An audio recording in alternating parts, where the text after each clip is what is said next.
Family, welcome to another episode of Financial Freedom. I am your host and accompaniment on this journey, Derek Brown. Look, we got started back in March 2020 in the midst of a pandemic with the mission to inform and inspire. And thus far, you've been with us on the whole journey. We went from one show to over 35 shows, from a few views to 45 million views all around the world. So I gotta say thank you. But if you get a moment, go ahead and follow us on social media at The Hope TV. One word, one handle, at The Hope TV, all caps. And as always, thank you so much for being here. Like, share, subscribe. Other than that, we got a great host today. Look, yes, we have a great host, but we have a great guest today by going by the name of Marquise Boone. This man is a juggernaut. So he's a spiritual leader, industry executive, motivational speaker, artist manager, best-selling author. He has managed some powerhouse voices in the music industry.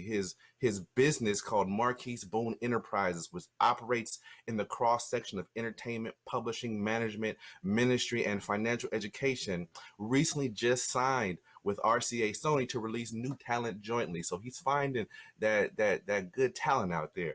He's also the co-host of the Painkillers podcast, which tackles everyday issues and gives us some life hacks about how to address some of our problems. He's also also the founder of the MG Wealth Circle, which works to change the way others see their relationship to money and legacy building financially. Ladies and gentlemen, welcome Marquise Boone. Mr. Derek Brown. Look, man, I'm glad you're here. I was looking over this and I was trying to condense all this stuff that you've done into a paragraph, because I don't want to spend 30 minutes of my show introducing you. So I appreciate you bearing with me. So look, dude, clearly you've been doing some things. I read in your bio that you started at 25. If you don't mind me asking, how old are you now? Man, I will let your viewers take a stab at what they think how old I am. Okay, all right. I'll take that. But I only ask. Man, technically, I started younger, but I started my organized company at 25. But I graduated high school at 16. I went into real estate at 18 and made my first million. So my company was formed in when I was 25. Hold on, wait a minute. Hold on, bro. Hold on. You made your first million by 22. By 22, man, in real estate. Profit. You just didn't sell a bunch of million. Because people are like, oh, he's a multi-million-dollar seller. But it don't take much to sell $1 million in real estate. It don't take much to sell $1 million. Right. So you made $1 million in profit by 22. Profit, man. Profit. So I just need your address so I can stalk you and learn all your secrets. So this is all right, man. So look, let me ask. Since you've been a millionaire since 22, what does financial freedom look like to Marquise Boone? Man, financial freedom, man, it's for me, it's less of the actual tangibility of money. It's more about the freedom of time, travel, the ability to do what you want, when you want, how you want. And like I always tell everybody, man, I wake up when I'm done sleeping, not because I have to get up. Look, that is a whole different lifestyle and a mindset. Because and I'm saying that because most of us, we are on a clock. We are on some institution, some things clock. So we're up by 6, 7 a.m. in the morning, not because we have a project we're so excited about, but because we got to be at work, we got to be at school, we got to be at whatever we got to do. There's no such thing as just waking up when I feel like it. That's true, man. And that was one of the things, man, I know a lot of people who are wealthy push, oh, you get up by 5 a.m. and it's the early ones who get the worms. Right. But me, man, I worked hard for 20 years, and it's like, what's the use of working hard for 20 years and still having to do the same thing 20 years later? So now I'm finally at that place where I can get up when I Here's why want to you get sleep. this face. Here's why you're getting that face. You're getting that because you graduated high school at 16. You got your first million by 22.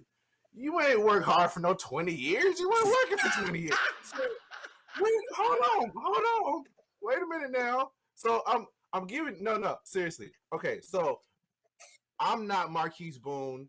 I didn't graduate high school at 16, right? I'm not a genius, which people automatically assume if you do something like that, you a genius, right? So was it that you were just always inspired to be an entrepreneur, or was it something you stumbled across at 16, 17 and was like, forget it, I might as well try it? What was different about you that may have made you stand out among your friends? Because I can only imagine your mindset at 18, getting your first million by 22 wasn't common, I'm imagining, in your friend group. Yeah, absolutely, man. Great question. So for me, my journey living in the inner city of Baltimore, I really didn't really see any type of entrepreneurship outside of like, drugs and gangs. So for me, at the age of like 13 is where I kind of took a turn and really wanted to get on track. And I think probably about, I want to say maybe 14 or 15, I did a summer job. And it was my first summer job. And I was working at an apartment complex as a junior maintenance man. And that was the day or the summer where I said, I'm never working for anybody in my life. I mean, after that summer experience, man, in the hot sun, painting the curves yellow and painting the curves red and going over the Right. lines. And I was like, I can't do this for the rest of my life. I don't think I want to. And so from that point on, man, I literally went back to school and was like, you know what? I'm gonna find a way to get out early. I'm gonna buckle down. I'm gonna try to put all my mind and my mindset into being an entrepreneur, whatever that is. Cause I don't even think I had the context of what that was. I just knew I didn't want to work for someone. Right. Got you. So let me ask you this. What traits did you find yourself discovering when you were becoming an entrepreneur? Because we have a boom now, especially among the Black community, in which being an entrepreneur is popular. Facts. Being an entrepreneur, saying you're a CEO, a boss, is just like the thing to do right now. And Yeah. if it's a t-shirt company or it's whatever it is, it's something that maybe not traditionally get that kind of money that's going to pull in a million. So what was some of the things that you had to put in play that maybe you still walk with now that keeps you moving in the right direction to keeping your freedom? Great question, Derek. So for me, man, it's definitely consistency, man. I think within our culture, when Mm-hmm. things don't happen as fast as we want, we give up, we retract, we go backwards, or we go on to the next thing. So I had to learn how to stay consistent. So even just the smallest thing of, okay, I'm going to find a way to graduate early. I was getting turned Right. down. I had to apply. I had to talk to counselors, and it was a lot of more hoops to jump through. But I stayed consistent Right. in it. Same in real estate. When I got into real estate, it wasn't as just easy as buy a property, flip it, and you're gonna make a whole bunch of money real quick. It was like keep Really? staying consistent. And I gotta keep showing up. I gotta keep putting in money. I gotta keep investing. I gotta keep doing this. So it was consistency was one of the major traits. And then another trait that I learned, man, was delayed gratification. Just Okay. because I had the ability to get it, I had to deny myself, man, because it was the long term versus the short term. And I think if you can keep consistency and delayed gratification, it is the ingredients, man, for financial freedom and for success.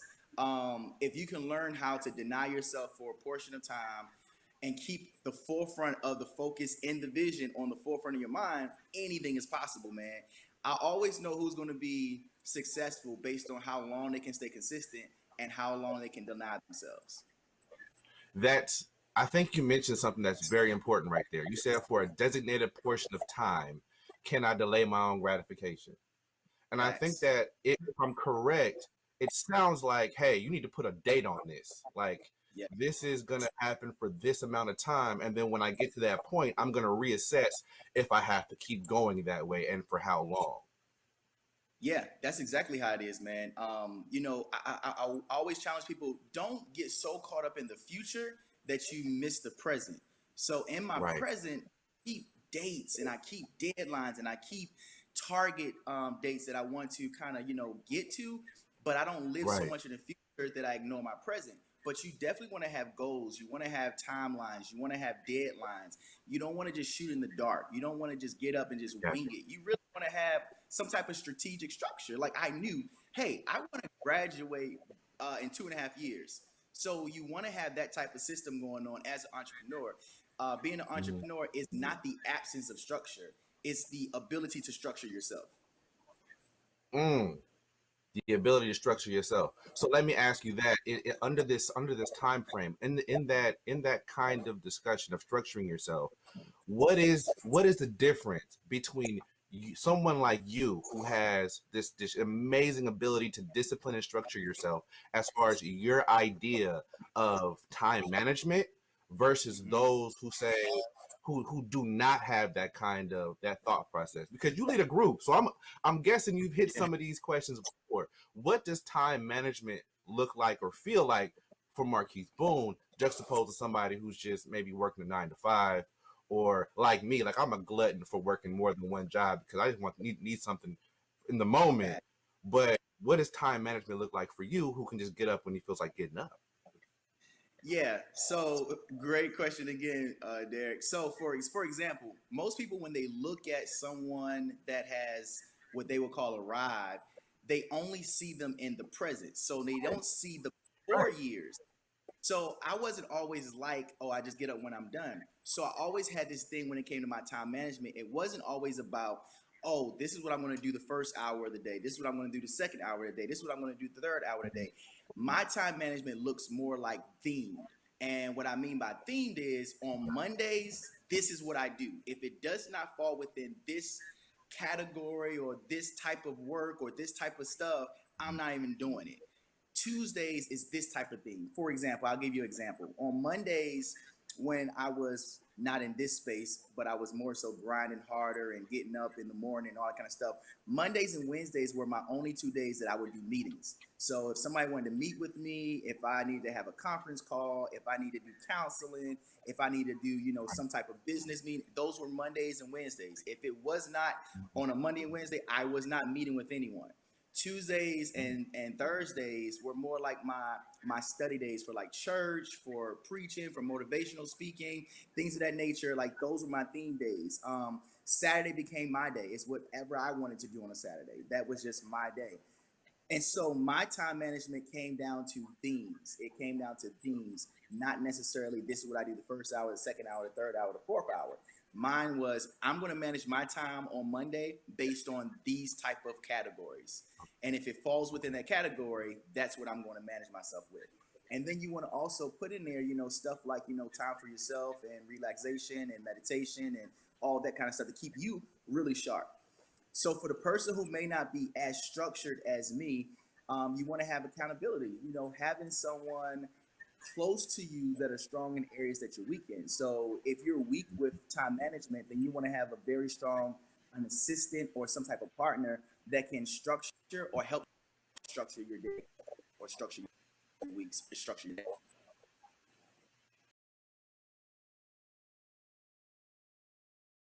I want you to talk to us about what your experience is like as a millennial in the entertainment industry. I would honestly say that my gender probably played more of a factor than my age did. She's a female, so she probably don't really know, or she probably can't really, and so then they would just write me off. But we got that together.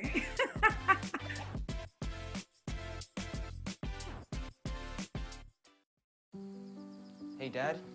I need your help asking Jessica to prom. Of course. Love is like the ocean. You have to tread the Oh, waters. Dad. That's not the kind of help I needed. Hey, Jessica. Will you go to prom with me? Yes. You don't have to be perfect to be a perfect parent. Thousands of teens in foster care can't wait to share their first with you. I was super excited to find out that Sound Mind wanted to address this particular issue when it comes to our children and their feelings. I recommend as a therapist that it's so important for the parent, the guardian, the foster parent, whoever, to make sure that you're present. And I don't mean just in the room, but pay attention.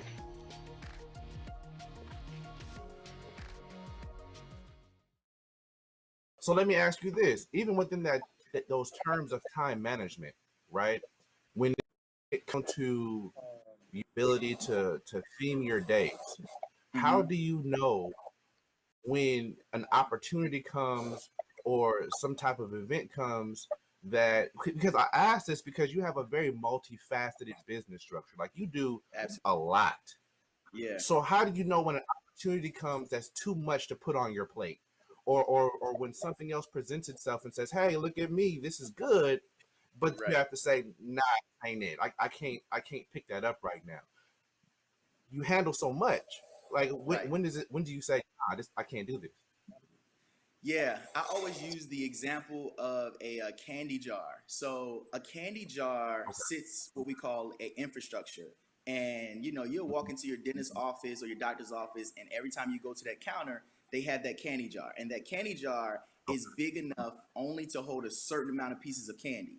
Now, I can bring in a brand new bag of candy and drop all of that candy on top of that candy jar. But if that candy jar cannot hold, or that infrastructure cannot hold more candy, something's going to fall on the wayside. It's going to fall on the outside. And I'm the same way as my business. Like the only way to hold more candy is I have to enlarge the infrastructure. I have to enlarge the jar.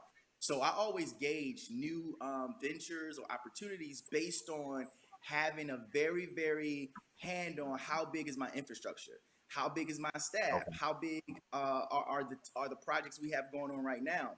A lot of times, just because it looks lucrative doesn't mean it's beneficial. Because what's the point of me taking on another contract that may bring in $500,000, but it's going to burn my staff out? I may get some people to quit. Then I have to rehire. So you really have to look at it more. That's why I said it's not always about the tangibility of money. You got to really look at the bigger picture. So if it's going to cause more friction, more issues, more hard work, and the stability of your infrastructure is not big enough or quality enough to handle more, you want to slow down your pace and readjust, or say, does this really fit in our now? Or can we adjust some things to make it work? So let me ask you this, because that's a very good comment about understanding your infrastructure and what you can really take on. So as a person who's come from Be More, who has, I'm assuming, maybe first generation millionaire. I don't know. I don't know your business like that. But they have all these comments that say stuff like, if you don't come from a wealthy family has to come from you. But when I listen to your story, you've come across so many different changes, and it seems that as you've elevated, you've had to expand and adjust to all the new things that's coming into your life. Help me understand how you were able to handle the risk assessment. Normally people do this without even thinking about it. Some of us are risk averse, and some of us are like, yay, fear. And like, how did you handle the risk assessment of that and determining, wow, like if I don't do this, I'm not going to expand. If I don't do this, I'm not going to grow. Having that background, like you have a reason to be wealthy, quote unquote, right? You don't. Yep. So I would say this, Derek. So for me, I didn't come from a rich family. Like my parents were on Section 8. I was about 16. My mom didn't get her first car till I was about 13, 14. And we took public transportation. So for me, I came from nothing. So my ideology when it comes to risk assessment, faith, and the ability to jump is like, I have no choice. I'm not afraid to jump because I jumped when I had nothing. And even what happens a lot of times is when people start gathering and winning, they start becoming more comfortable and less risky. And you'll never get anywhere if you don't have that same mentality that you had when you first started. You didn't know what you was doing when you first started. So you have to always approach the new season the same way you approach the first season. So every time my business is evolving or growing or expanding, I'm always back at that same place I was when I was 16. I'm just going to believe and I'm going to try, I'm going to jump. And the Bible tells us, he said, unless you're like a little child, like I'm grown now, but I still have that same zeal and energy. Like, yo, I'm going to jump. I'm going to try it. I'm going to believe. I'm going to do it. And I do it, man. Like, I didn't have money when I started now, so why can't I do it again? It's like my mind doesn't function in the space of I can have faith to do it when I don't have money, but I can't have faith to do it when I do have money? Or is it more I don't want to lose the money that I've attained? I already know within my own structure, I'm not going to lose what I've already obtained because I put in the right structure in place to make sure that even if I lost everything now, I still have stuff laid away for the next generation. Like my risk has nothing to do with me. It has to do with the people coming behind me. So every time I'm adjusting my company or my company is expanding or we're going into some type of new venture, it's from the perspective of reinventing myself. I believe that if you ever want to expand, you have to be so open to being like a phoenix where you can burn yourself down in order to be rebirthed. Like I retired from pastoring and people were like, why are you doing that? And, you know, in the Black culture, we only see pastors retire when they die or when they're old or when they're this or whatever. There's never been a real structure or a real model where you see people walk away and it's not a scandal and it's not, you know, because the church isn't growing. Like, I have a thriving church and the Lord told me, he was like, when I was 16, he said, if you go hard for me early, I'll let you play hard later. And when I got to that point and I said, you know what, is it time now? He was like, yeah, go ahead, you know, live. And that's what I did. And everybody was like shocked. But I wasn't afraid. Like, I wasn't afraid of the ridicule. I wasn't afraid of the questions. I wasn't afraid of what people would say. This had nothing to do with everybody else. It had to do with me. So you have to be comfortable with having that same heart you had when you first started. Wow. So I heard someone say on every level, you have to be comfortable being a novice if it's brand new. Yes. Yes, my mentor, Bishop Jake says, every time you walk into the room, you have to walk into the room or approach the text like you don't know nothing about it. Like you know nothing about the subject. You know nothing about the industry. You know nothing about the area that you're quote unquote an expert in. Like you always have to be a novice. Right. I think, and I ain't gonna lie to you, I think one of my biggest disappointments in life has just been reaching that point where you very much understand you never arrive. You're always becoming. You never actually get there. I was just hoping to just get there. But you never actually get there. You're always becoming something else. Because I began to find that the people who thought they had arrived were some of the most arrogant, insufferable people. I just couldn't stand it. It just it killed me. But I just began to arrive, and arrive to the destination of understanding that I'm never going to arrive. So you're never. It's always a destination driven type of walk, man. It's like being a taxi driver. Like just because you had a drop off doesn't mean you're off. There's somebody else waiting to be picked up. There's something else waiting to be learned. There's something else waiting to be explored, something else waiting to be discovered, something else waiting to be built, developed. So it is that main word you said there, becoming. I'm becoming a newer version of the old me. I'm becoming an older version of the younger me. I'm becoming a richer version of the last version of me. Like it's always a becoming. Right. So let me ask you this, and I don't know how much time we have left, but I want to ask you a couple more questions. Yeah. A lot of times when I was coming up in high school, I graduated high school in 2001. Kind of put myself out there, but I graduated high school. Hint, hint. So when when it comes down to it, here's what I kept on hearing people tell me, go to college and specialize. But I always had interest all across the board. I had a homegirl of mine. I just met with her probably about 3 weeks ago. She was on her way to yoga. I said, you go to yoga class? She says, no, I teach yoga class. I was like, oh, but I thought you also have this business over here. She said, well, I do. I said, so help me understand. She said, I get paid for my lifestyle. I love yoga, so I teach yoga, and people pay me to come, so I teach them yoga. I also do herbs and elderberry syrup and stuff like that, so people pay me to produce some elderberry syrup. Let me ask you this. You were already in a niche a couple of times. You were pastor at church, you were doing real estate, you were doing fine. How did you not sink into that space of, oh, you got to specialize and be really good at this one thing? Because especially for millennials, all we heard, at least for me, was specialize in something.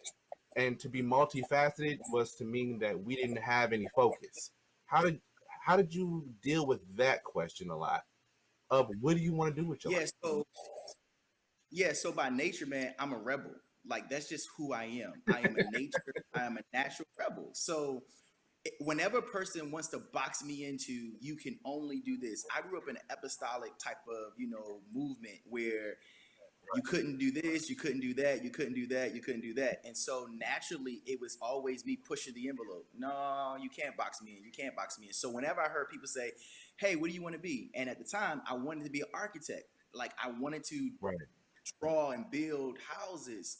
But I knew it was more than that. Like, but I also had a love for entertainment. I love music. I love this. I love speaking. I love motivating people. I love inspiring people. So naturally, when I hear you should specialize in something, I naturally just gravitate to push away from it or push back against it and push the envelope. Like, people go, and I get these kind of DMs all the time. People go on my Instagram and they say, man, I was scrolling through your Instagram and I'm trying to figure out, what do you really do?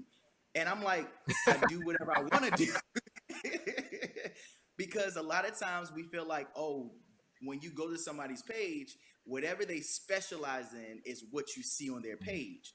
Man, I am a natural rebel, so I'm always going to roll in this vein of what I want to do, who I want to be, what I want to become. And so right now I'm in this creative space where I'm just creating stuff and inspiring people. And they're like, man, but what do you do? Like, do you design? Do you edit? Do you this? Do you that? I'm like, I do whatever I want to do. I'm an inspirer. Like, that's just what I am. I'm going to motivate you based on whatever you feel. Hold on. We are talking about pioneer women and women who are blazing the path for all of us. I started this campaign with a prayer and a plan, and I just worked that plan. God saw fit to predestine me for this position. I'm honored that the community, they listened to what I had to say, and I'm excited. I'm excited to be a pioneer.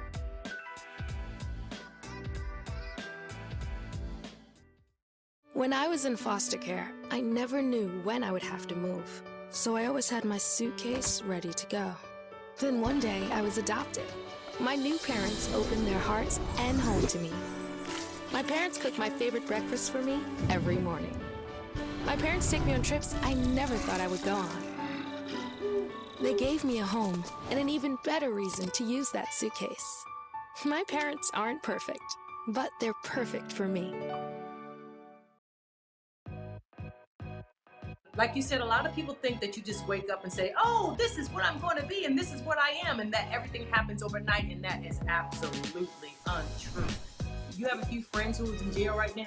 Do you have a few friends who's in trouble right now? I said those judges and all of that stuff really, really matters. The Congress and all those people matter. So you have to make sure that you pay attention to those things and the numbers of what you're voting for.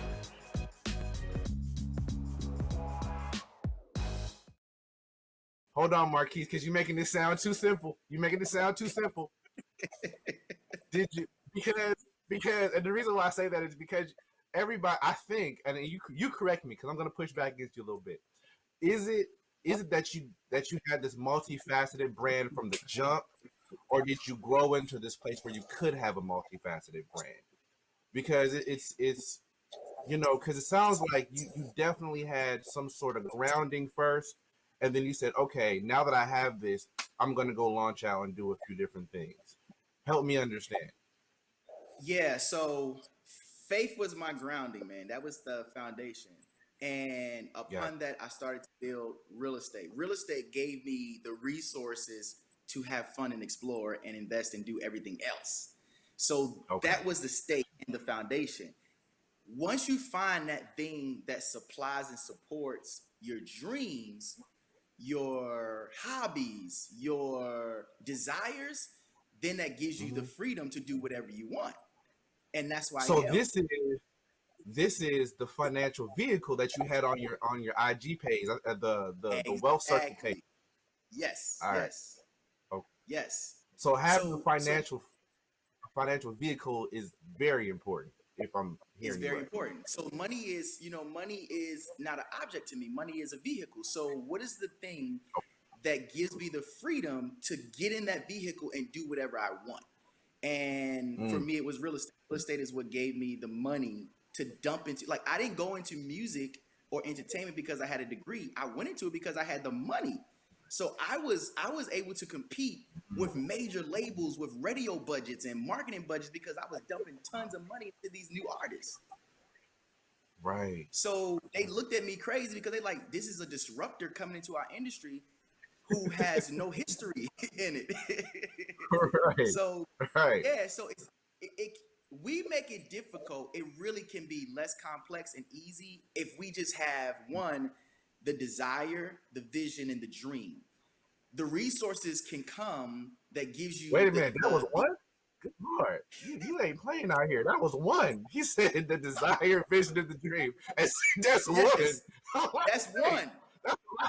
That's a lot. That's one. And this is why, Derek, check this out. This is why I say it's one. Because a lot of times we try to break those three things down and say, well, I have the desire. This is what I want to do. I really want to do it. But if you don't have the dream for it, like if you don't have the vision for it, what's the heck? So what? You got a desire for it. A lot of people desire to be skinny. Guess what? They still fat. A lot of people desire to. Stay away from my summer powder keg. Stay out of my business. You in my business now. I'm gonna have this 6-pack before the end of the summer. You don't stop doing this. Stay out of my business, Marcus. All right, now go on. We're gonna edit that whole example out. We're gonna edit that whole example. No, man, the reality is, the reason why I say it's one is because you can't get a cake until all of the ingredients are in the bowl. Got you. So I'm just saying to people that are listening, like, yo, don't try to say, well, I got the desire, but you don't have the rest of the ingredients in the bowl. Like, I want everything in the bowl, then let's mix it up and work it. Okay. So I hope that makes sense. It does make sense. So as it, my inner fat boy is happy with the cake analogy. But so here's so on your wealth group on IG, right? On your website, I went to your link tree on there.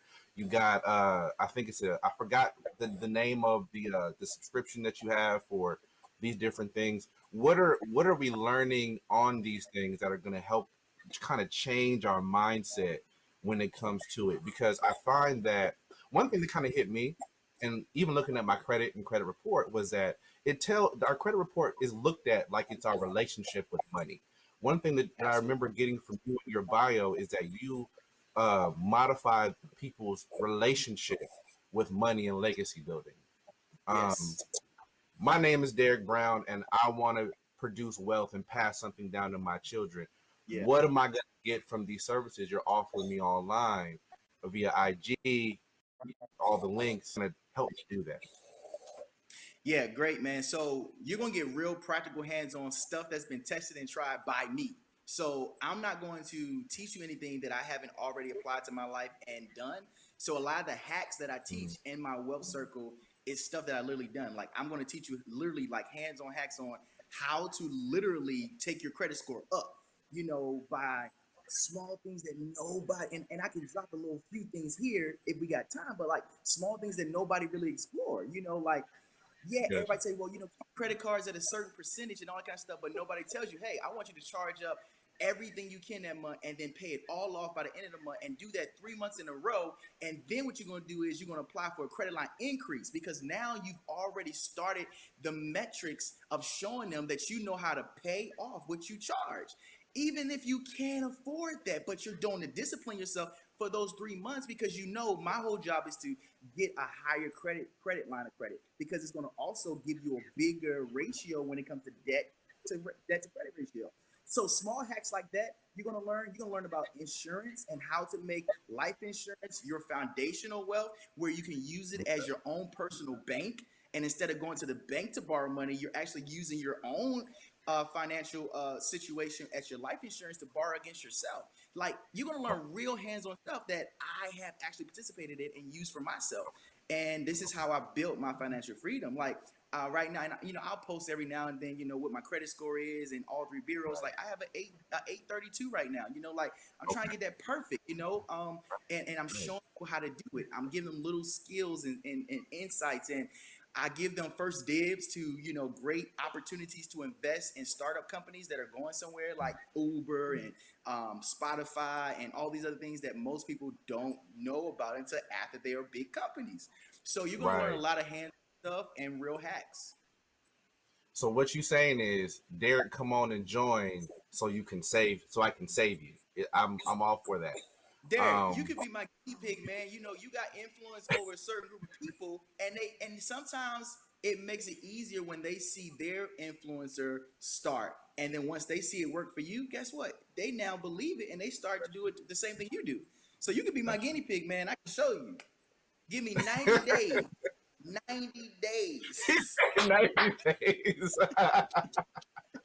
Look, you know what though? If maybe we can work something out, because if I could document journey on here, then we could show the progress and what's going on, and I can get some free services. I'm down for that. Like, I'm all the way in. That's how we do it, man. You help me, I help you. I'm all the way in. look, I'm down. I am so down for this. Look, man. Okay. I'm coming back. We laughing. Okay, but for real. So, before we go, I know you hit these a lot, but what are 3 misconceptions at least that you hear that you have to commonly correct with people trying to create wealth? Say it to me one more time, Derek. You broke it for me. Got you. We got a few minutes left, but I want to get these from you, and then I want the antidote to them, because I think I hear a lot of different things going on. So, what are at least 2 or 3 misconceptions about building wealth that you commonly hear? And then what are like 3 life hacks or corrections you normally give for those myths? I love it. The biggest one that I hear, number 1, is that you have to have money to make money.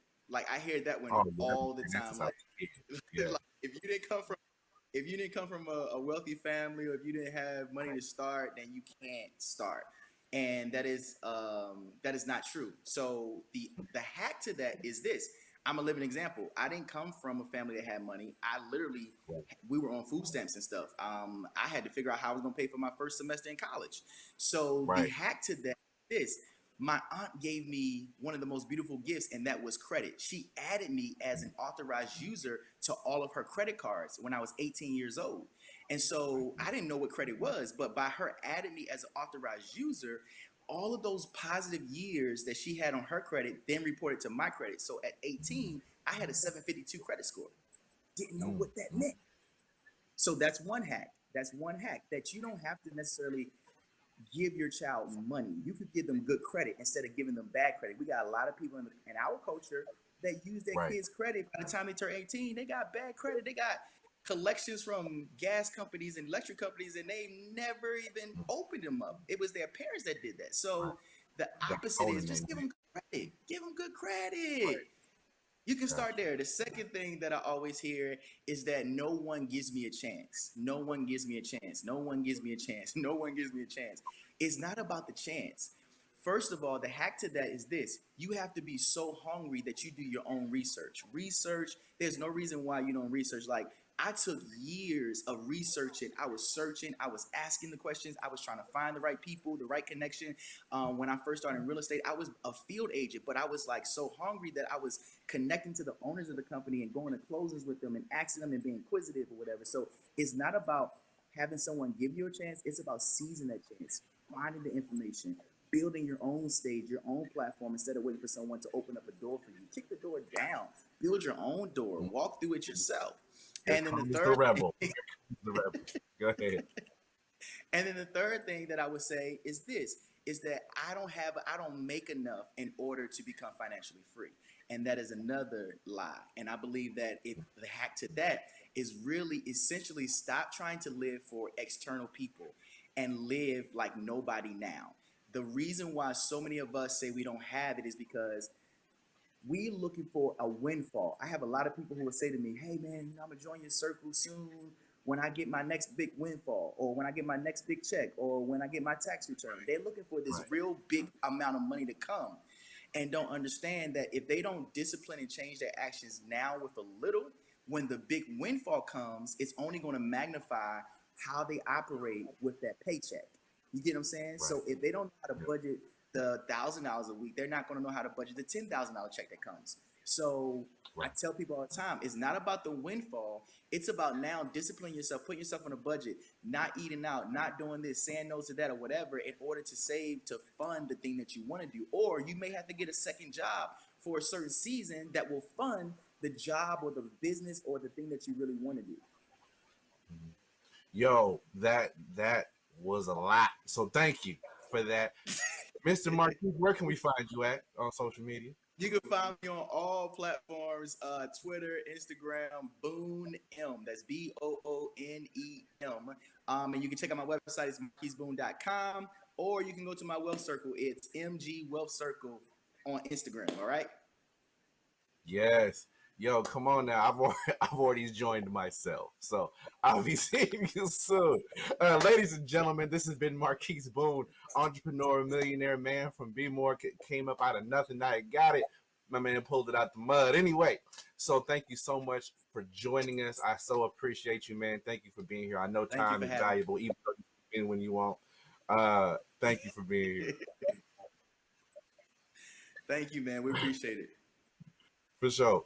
Ladies and gentlemen, thank you so much for joining us this evening on Financial Freedom. I have been your host and accompaniment on this journey, Derek Brown. And as always, I hope to see you again. Be safe out there.